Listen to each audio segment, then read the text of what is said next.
Kaya mo tindog, hindi? Hindi ko kaya. Pasok sa ligtad. Hindi kaya magtindog? Sir, mabatian mo ka, sir?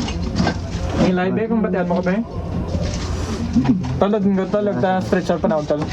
Tumugon ang UNTV News and Rescue Team sa tawag ng Bacolod City Disaster Risk Reduction and Management Office hinggil sa isang 45 anyos na pasyenteng nahihirapang huminga. Agad na naglagay ng pulse oximeter ang team sa pasyente na residente ng Barangay 14, Bacolod City. Mababa ang kanyang oxygen saturation kaya nagdesisyon ang team na dalhin ito sa ospital. Habang nasa biyahe ay binigyan ng oxygen support ang pasyente at binantayan din ang kanyang vital signs.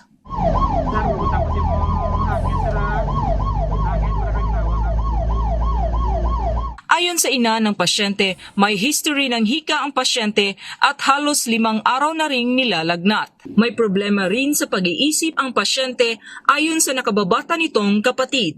Na-notice din po namin na medyo masikip talaga yung area, lalo na po dun po sa bahay ng pasyente natin. And napilitan po kaming gumamit po ng mga additional resources para po masigurado po natin na maikarga po yung pasyente sa ating pong stretcher at saka sa ambulance ng safe at ma-secure po yung kanya pong kalagayan. Dinala ang pasyente sa Corazon Luxin Montelibano Memorial Regional Hospital para sa karagdagang atensyong medikal.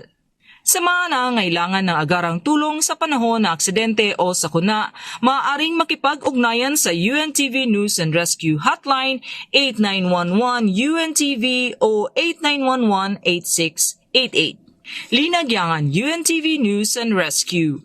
Diyos ang aming sandigan, serbisyo publiko ang aming pinahahalagahan.